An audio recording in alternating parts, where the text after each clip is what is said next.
What's going on, theorists? Welcome back to the channel. You're watching Theory Hammer. If you're new here, make sure to write that down. LVO just wrapped up, and wouldn't you know it, Deathwatch won, and like regular Deathwatch won. Now this is really exciting for me because I made a Tactica about Deathwatch, going over their good units, and I did say in that video that I expected them to be one of the higher performing Marine factions. Looks like I was right. So, make sure you heavy Thunderhammer, I guess Deathwatch Thunderhammer is what it's called, right? Thunderhammer that like, subscribe, that bell icon, feel free to comment, check out the other videos, check out the other channel.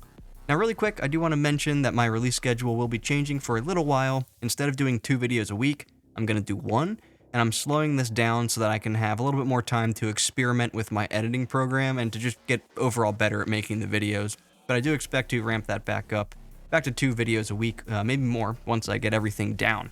Now this is going to be one of 3 unit breakdowns that I cover for the Deathwatch. We're going to be covering these guys, so the Deathwatch veterans, the Indomitor kill team, and the Talon Strike kill team.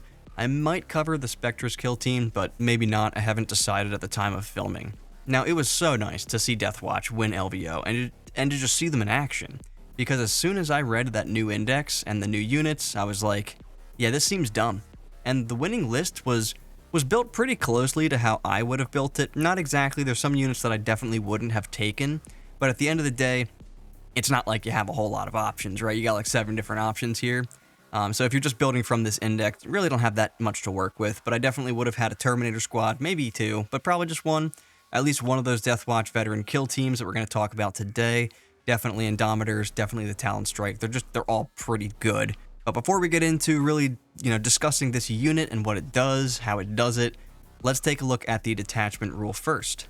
So looking at our Black Spear task force, we've got some mission tactics. This does come with some restrictions. I probably don't have them on screen. I don't have anything going on when I'm recording these, so I'm going to put it on screen, and I'm likely not going to include the restrictions. You guys can look it up in the app. Basically, there's a whole bunch of words there, and we're just going to move on to what the actual detachment does. It's basically your tactics from Gladius, but they're completely different. You either get sustained hits 1, lethal hits, or you gain precision on critical hits. So, you don't have to pick these immediately. You can pick these on the turn that you really need to have them, and this applies to all of your kill teams, basically, unless you're playing at LVO, in which case it applies to everything. That's not how it's written on here. This only applies to your Deathwatch kill teams, basically, the units that have mission tactics rule. Anyway, Fervor Tactics is sustained hits 1, Malleus Tactics is lethal hits, Purgatus Tactics is precision on crits. Like I mentioned in the Tactica, these apply to both your shooting and your combat. So we can basically just tack on lethal hits or sustained hits, or if we really need to, we can tack on precision. But I don't think we need that because we can attach characters. Some of those characters might have precision. Who knows? We'll get to them in a little bit. But that's what we get for our detachment rule. It's very, very strong. It applies to your whole army. It applies to all their weapons. And you have ways to get it on multiple units on turns when you already use them. Because these are only once a game. You can only choose lethal hits once a game. You can only choose precision once a game. You can only choose sustained hits once a game. But you have a strat that lets you pick it. Again, we'll get to that as well. We're then going to get right into it and take a look at the data sheet. So, movement of 6, toughness of 4, 3-up save, 2 wounds, leadership 6. They've got a bunch of ranged weapons. Mostly what we care about here are going to be our frag cannons. So it's an 18-inch range weapon with D3 shots. Hits on 4s because it's a heavy weapon. Strength 7, AP 1, 2 damage. It's an okay profile. It does have blast though. It does have heavy, which you're never going to use. And it also has rapid fire D3. So if you do get within 9 inches, it's actually 2 D3 shots with blast. Strength 7, AP 1, 2 damage. Probably with sustained hits. You then have the Infernus Heavy Bolter, which actually has 2 different profiles. It's either just a regular Heavy Bolter, or it's a regular Heavy Flamer. So nice to have the option there between a Heavy Flamer or a Heavy Bolter. You can actually use this for Overwatch. You get two different Flamers there. That's 2d6 shots with Flamers, Strength 5, AP 1, 1 damage. Not terrible, not amazing. You can take a Stalker Pattern Bolter if you really want to. I probably wouldn't do that. For our melee weapons, we have Black Shield Blades, which are basically just Lightning Claws, because they're a twin-linked weapon with 4 attacks, so it's got an extra attack there. Strength 5, AP 1, 1 damage, twin-linked. That's a Lightning Claw. But we are really here for these Deathwatch Thunderhammers. 3 attacks, Strength 10, AP 2, damage 3. They do hit on 4s, but that's okay. They also have Dev Wounds, because they are a Thunderhammer. We then have some power weapons, 3 attacks, Strength 5, AP 2, 1 damage there. And then we have our Xenophase Blade, which is a power sword with an extra attack and dev wounds tacked on. This unit has mission tactics and Oath of the Moment, so you do have Oath in this army. You're going to be able to pick a target, full rerolls to hit against that target for the entire both players' turns. And then for their datasheet ability, they have Death to the Alien. Each time a model in this unit makes an attack, you reroll a hit roll of 1, and if the attack does not target Imperium or Chaos, so basically anything that's Xenos, you can reroll the hit instead. Full rerolls to hit, don't even need Oath. Great. You got some war gear abilities. You can take a 4-up invuln for a shield thing. That can go on a couple guys. Any character from your army that can be attached to Stern Guard can be attached to these, which is a decent number of characters, and I'll get to those in a little bit. For our war gear options, we have way too much stuff going on here. For every 5, you can have a power weapon and Astartes shield. You're not going to take the bolt gun and the shield. Why would you ever do that? For every 5, you can have 2 dudes with a heavy thunderhammer. For every 5, 1 guy can have a Stalker pattern bolt gun. For every 5, 2 guys can have a shotgun. For every 5, 1 guy can have a frag cannon. For every 5, 1 guy can have an Infernus heavy bolter. 1 guy can have lightning claws. The sergeant can have that Xenophase Blade, so 4 attacks with a power sword that also has dev wounds. And then he can also take a combi weapon. You can either take a 5-man unit of these, which is only going to set you back 100 points, or you can take the full 10-man, which is what I would definitely do and what I would recommend, and that's going to set you back 200 points. For the keywords, some that you'll want to note are going to be that they're battle line, and they have grenades. They also are a kill team unit, which is relevant for this index. Now, before I continue here, I do need to make a correction or two from my Tactica. I said in my Tactica that you could rock out with 4 frag cannons. You cannot. You can only rock out with 2 frag cannons. This is if you take a 10-man. You can rock 2 of them, and then 2 Infernus heavy bolters, which are also not that bad because they serve as a gun and a flamer like I just mentioned. So correction number 1, they can only have 2 and 2. They cannot have 4 and 0. I'm not sure how I missed that. Correction number 2 is that they are OC2, and I did put a little, I edited the video and I put like a little arrow pointing to the OC2 in the Tactica, because as I was editing it, I was like, oh, they are OC2. But yes, they're OC2, and they are a battle line unit. And so when it comes to actually being on objectives and stuff, they're actually good at controlling them. But that is what we are working with here, the datasheet and the stat line. So overall, it's nothing to write home about in terms of durability, but what they lack in durability, they surely make up for in damage output. Because again, 200 points for a full 10-man. Overall, and at the end of the day, you're going to give them 4 Thunderhammers, which are Strength 10, AP 2, Damage 3 with dev wounds. Yes, they hit on 4s, but who cares when you have full rerolls to hit with sustained hits. You're going to have some heavy weapons like the 2 frag cannons, you're going to have the 2 bolters, and then you'll have some power swords, some other stuff like that kind of thrown in there as well. And all of that is going to have sustained hits with rerolls, whether it's from their datasheet ability or from Oath of the Moment, and you're going to have it all game long if you need it, or I should say, it's going to have it when it needs it, so I'll just put it that way. And that's because of adaptive tactics, which gives them one of the mission tactics. What you really care about here is going to be those Thunderhammers, but before we really take a look at everything, we're going to start by taking a look at their guns. So you got 2 frag cannons, and you got 2 heavy bolters. The rest of the guns, if there are any, we're going to ignore them, because they're not going to be useful. Now they get full rerolls to hit if they're targeting Xenos, or reroll 1s if they're not targeting Xenos. I kind of skipped over that. But they definitely can put a hurt on some things, for sure. So like Nids, Tau, Necrons, Eldar of all kinds, Votann, actually, Orcs. There's a lot of factions that are Xenos, so against those things, these guys are really going to shine. But otherwise, you just use Oath of the Moment, you get the same thing.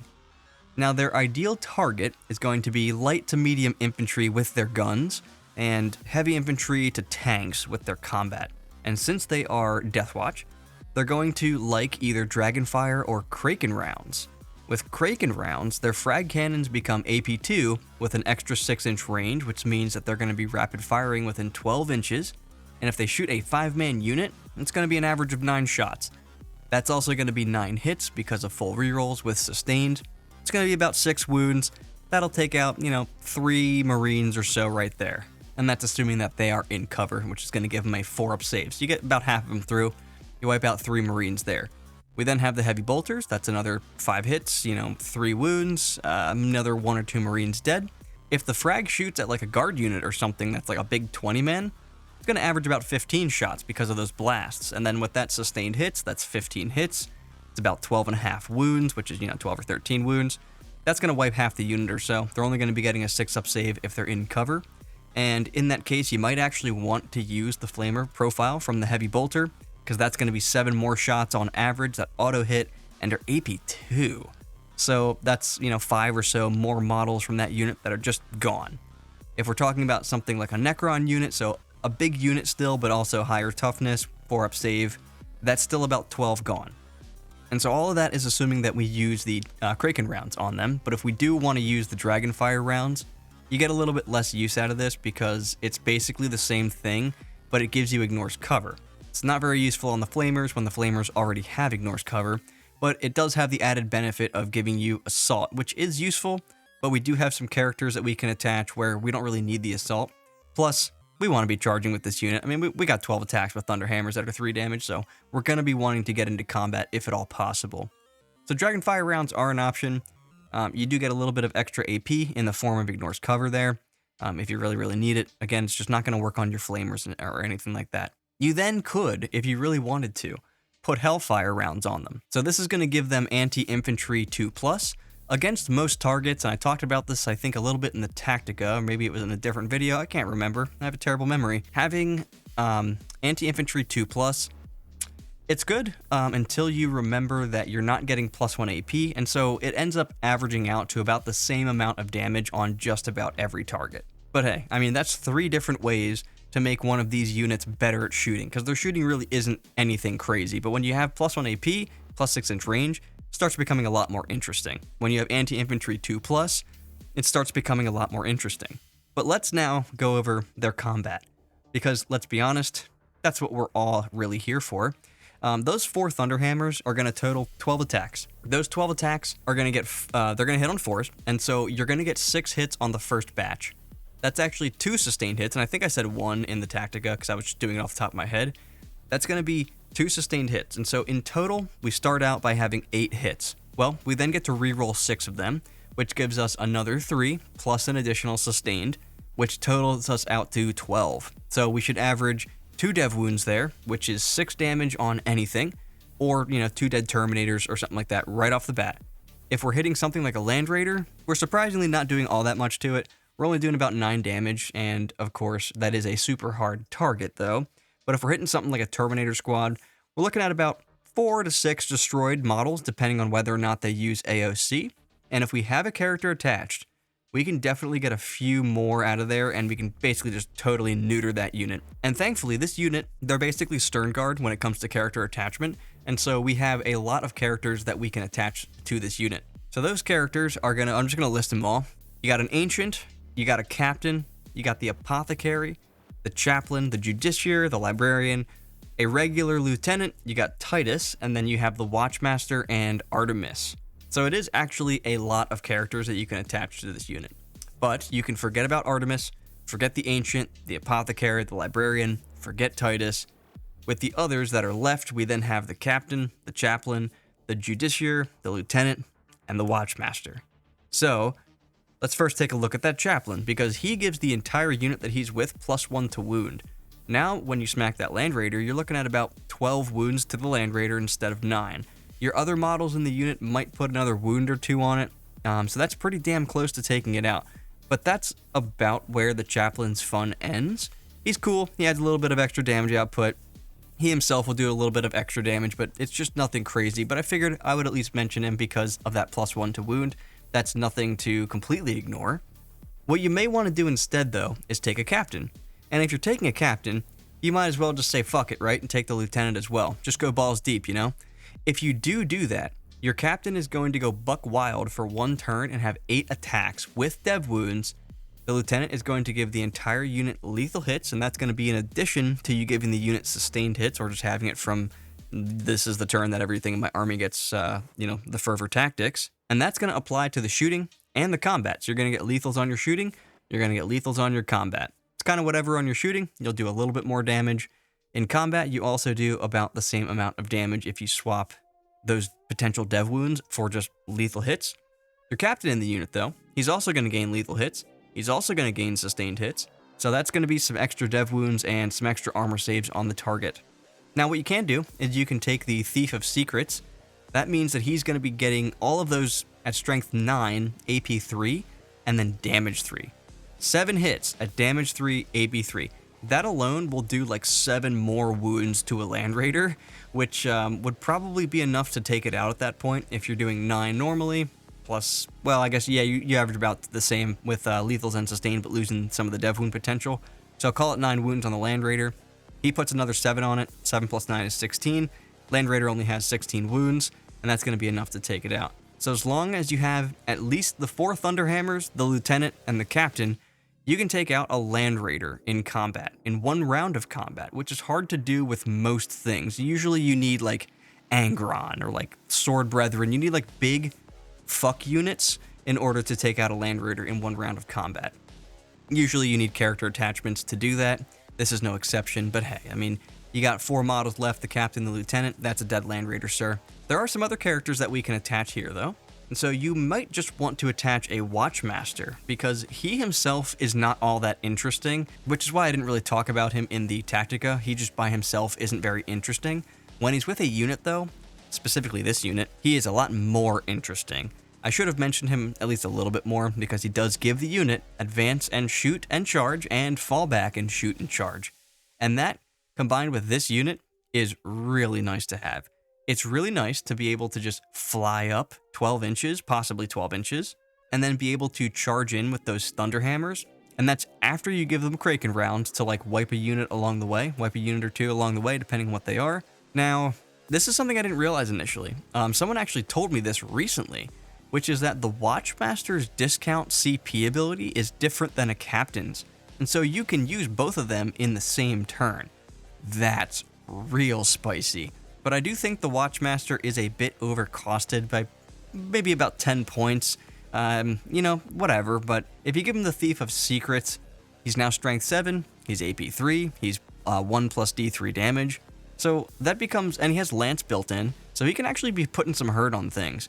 And it's just a nice little damage boost to the unit itself. If you do have a Lieutenant with him, because he's a Captain, so you could also put a Lieutenant in the unit, that's going to add just that much more damage output. And he himself, like this Watchmaster guy, he adds a big boost to the unit in terms of speed and damage, even without having that enhancement for Thief of Secrets. And then you have that extra free CP, like, yeah. You are going to be using CP a lot from this army, and so it's going to come in really handy to be able to discount that, especially when he stacks with a Captain. I do think he's a little bit overcosted, but when you do use him right, he's still doing the business, you know? He's watching the death. He's the master of watching the death, in fact. So if you bring a unit of Deathwatch veterans, you're likely going to be bringing a Watchmaster instead, because being able to advance and charge and shoot and charge, it just makes them so much faster. Yeah, you could roll a 1 on the advance, but you could roll a 6, and you're averaging 3.5, which is obviously going to be a 3 or a 4 in the real world. So you're moving 9 or you're moving 10 on average, plus a 2d6-inch charge. The board is not very big now. He got a movement phase before that. He tucked himself into a ruin. He's going to be able to get you. So Watchmaster, definitely a really good character to attach to this unit. Or you could just bring the Judiciar, because the Judiciar is another really good single character that you can attach, and it gives the unit fights first. And we saw a Judiciar in the winning list for LVO. We actually saw a Watchmaster and a Judiciar. So the winner had 2 small squads of these Deathwatch veterans and 1 big squad of them. So I'm not exactly sure if he attached his Watchmaster to the same unit every turn or what the case may have been. But yeah, I mean, when you put a Judiciar with this unit, giving them fights first, this is a much more tricky unit when it comes to having a Judiciar in the unit, because that fight first means that he wants to be able to probably heroically intervene. And so it just plays a little bit different than if you just gave the unit a Watchmaster or some other character. Now, you can heroic with a Watchmaster in the unit, it's just that they don't have fights first, and so you might open yourself up to getting hit in that case, but with the Judiciar and a heroic, or just the Judiciar in general, this unit becomes a shoot-only target. And with the way that you can hop from terrain piece to terrain piece, it's not always going to be the easiest thing to do in the reality of the game. And this is scary to get hit by, especially if that Judiciar is getting the enhancements of Thief of Secrets. If he's getting that +1 strength, that +1 AP, and that damage, yeah, he's going to chop your characters the fuck up, bro. That's sustained hits with full rerolls, strength 8, AP 3, flat 3 damage, dev wounds, with precision built in. If he destroys a model, so your character, he becomes Strength 9, AP 4, and flat 4 damage with dev wounds with precision built in. All that nonsense. So, like, bro, and he gives the fights first. If he does destroy a character with that, he also has another datasheet ability himself where he gets +1 to his attacks characteristic for the rest of the game each time that he destroys a character. So just chop, chop, chop, chop, chop, chop, chop. And then you have the ability to pop them into reserve with a stratagem, sight-to-sight teleportation, and it gives them deep strike. You can then rapid ingress near one of your own units that's about to be charged, pay for heroic, you get to fight first, and you can totally protect a unit that was going to be cut down from dying. This strategy is really big for this unit, and you're going to want to look out for it, because if you move your cool unit, your cool combat unit up, and you think to yourself, okay, I'm going to charge that unit in front of me, I'm going to destroy them, I'm going to then pile into his tank behind him, he's not going to be able to shoot me unless he falls back, or at least not shoot me very easily. I'm also going to be move blocking that tank, like, life is great. And then to suddenly be hit with a rapid ingress and then a heroic, only to have your unit die on your own turn without doing anything, that feels so bad. And so you may find the unit a little bit harder to deal with against the right player. It might be a bit difficult to deal with just in general when you have that Watchmaster that can move up the table so quickly and allows them to shoot and advance and charge, or if it has fights first with the Judiciar. But like most units, you're just going to want to screen. You're just going to want to try to move block them, and that's ultimately the best way to win the game. It is a bit harder since they are infantry and they can just move through walls, and so you will need to make sure that you are blocking with larger units like 10-man units, or try to have at least 2 units there so that you can completely block out this unit. Like 2 units of scouts, that's a good trade. That's 140 points versus like a 300-point unit. That's a good trade. Keeps them where they need to be. If you can finagle it in ways where you can force them to come out of the walls, put them into line of sight, shoot them dead, you've got some options there. But overall, I really like this unit. It has some real good output for 200 points, and with some of those character attachments, they can hit like an absolute train and be used to do some really interesting things, like that heroics with fights first. You can have dev wound captains, or you can have a watchmaster for that advance and shoot and charge, and then more free stratagems.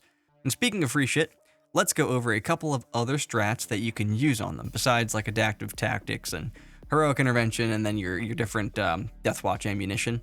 We have sight-to-sight teleportation, which I mentioned a little bit ago. This allows a unit to be picked up and put back into reserve, and another unit, because somebody wrote it to target 2 different units if they're both kill teams.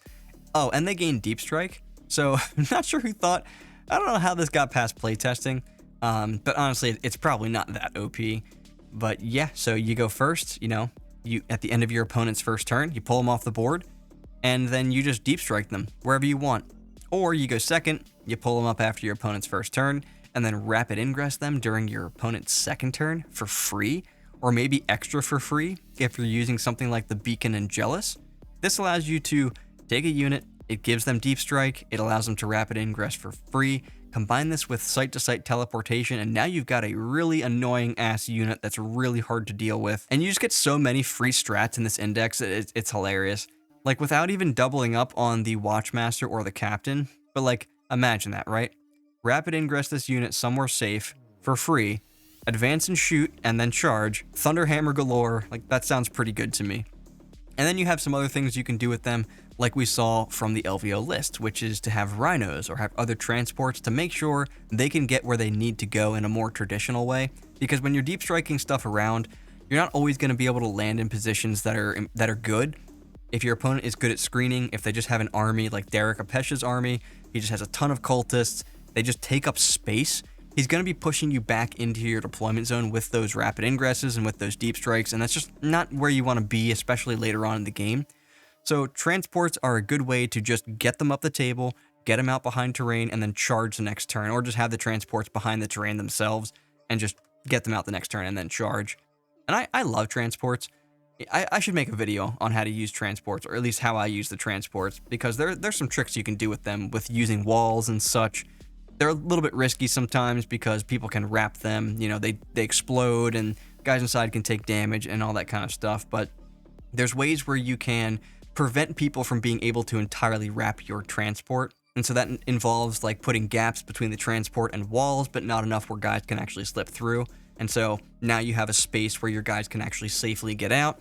It just depends on the situation, Or you could have like guys in the wall, so you have a transport next to a wall. There's a little bit of a gap between the transport and the wall so that guys can't get within base and totally wrap it.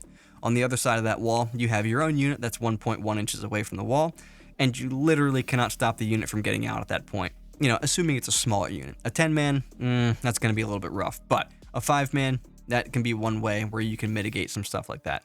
I guess I am a little biased when I'm describing this, because even like when I do get wrapped entirely and I have to take desperate escape tests when I'm playing Votann, I just don't care. The units that are in there have 2 wounds with a 5-up feel no pain. There's only 5 of them. Even if I roll bad and 3 of them take mortal wounds, I just put those on the 3-wound guy. On average, I pass one of them. The whole unit's still there. They charge from behind the wall, ignoring an overwatch because they're behind the wall, and they crush you. So I'll have to make a separate video on that, but I don't want to get too off topic, although we are pretty much done here. But anyway, that'll be a video for a different day. For now, that I think will cover why the Deathwatch veterans are good and why you may want to take them in some lists. I think they're great. I think they're really good. They're a little bit pricey when you attach a Watchmaster to them. It's over 300 points at that point. It's only 10 Marines, so you know they're not that hard to kill. The 2 wounds, a toughness 4, the 3-up save. But when positioned right and in the hands of the right player, a good player, they can absolutely be a tool for victory like we saw in this year's LVO. This unit did work, dude. Now, if I were going to build a list for Deathwatch, I would only take one of these units, I think. I don't think I would take a second one. I'm just not sure, but I think they're really, really good either way. I think a 10-man unit combined with some other of the kill teams, it makes it so that your opponent has to choose which good unit they want to go after. And when you're making your opponent make hard decisions like that, usually that's a good thing. So nothing else too crazy that I can think of with this unit other than their combat is really, really nice. Their shooting is fine, and they're just overall very, very strong. Like I said, you're not going to want to just stick these guys out in the middle. You're not going to want to charge a rhino with them, blow up the rhino, and then have the guys inside get out, only to have yourself get charged and then get wiped off the table. You're going to want to use this. These guys need to perform surgery, okay? Because they're a 300-point unit with that Watchmaster attached, and they're only 10 Marines. That is expensive, and it's just not durable enough. So you have to make sure that you're using them right. You're going to want rhinos. You're going to want to use site-to-site teleportation, rapid ingress them, make sure they can get to the units that matter the most. Because when they do, you really will chop things up. If we fight a Terminator squad, even with Armor of Contempt, when you get 12 hits, you're looking at 8 wounds, because 2 of them are devs, 2 of them fail, so that's 8 wounds. If they're using Armor of Contempt, they're going to fail like 2.33, so that's going to be 4 gone right off the bat there. So that's, that's a harder target to deal with. But then you've got like the Judiciar in there. Cool. He's going to have 5 attacks, strength 8, AP 3, flat 3 damage with dev wounds. He's probably going to kill the character that's in the unit. You're not going to be able to do anything about it. And then for the rest of that game, you have a 5-man Terminator squad that is just a Terminator squad and nothing more. Because most units in the game, they become much better once they have a character attached. And when you have that Judiciar in there, and you can just always be fighting first, and with the precision, you don't even need to spend the CP for the epic challenge to be able to get precision. I mean, you can have somebody in there like a captain who has the Thief of Secrets. Now he's got 8 attacks and strength 9, AP 3, damage 3, and that's before he kills a model. Yeah, he's going to put a ton of hurt on Terminators all by himself. And I almost like that unit more with a captain, like not more than a Watchmaster necessarily, but without the Lieutenant. I stuck the Lieutenant in there just because it's just even more damage that you can amp up on the unit. But at the end of the day, giving them sustained hits, it does take away from the potential dev wounds that you can do. And I think I'd rather have the potential to do more dev wounds than to have a little bit more consistent average damage overall. I think having the dev wounds spike, that can just wipe units sometimes. If you get like 3 dev wounds on something, like you've 8 attacks with your captain, or right, 8 or 9 attacks, I don't have the data sheet in front of me, call it 8 attacks, sometimes you roll 3 6s. And plus you had sustained hits with full rerolls, so maybe you had 9 hits. And now with your 9 hits, maybe you rolled 3 6s. That's 3 more dead Terminators. I don't care if they had Armor of Contempt or not. And now, you're now looking at 7 destroyed Terminators instead of 4. Judiciar is the same way. He can't get that many more extra attacks, but he does have dev wounds. He is flat 3 damage. He is looking at probably 1 more destroyed Terminator as well. He'll force a couple more saves on stuff, but realistically, he's going to be hitting your character, and your character's going to die. It's just going to die. It just is. So overall, I like this unit a lot. I really want to see Deathwatch continued to be played at the high level because, like I said, I saw this codex, I saw this index, I called this code, whatever the hell this thing is, and I was like, bro, what? This is so good. So, that, you know, if you have any thoughts and opinions on this, anything that I missed, which I'm sure that there are some things I missed here, anything like that, just go ahead and leave a comment down below. Thunderhammer that like and subscribe button for 3 damage with dev wounds. Hit the bell, check out the other videos and the other channel. I'm going to advance and charge on out of here, so theory hard, and I'll see you back at the lab.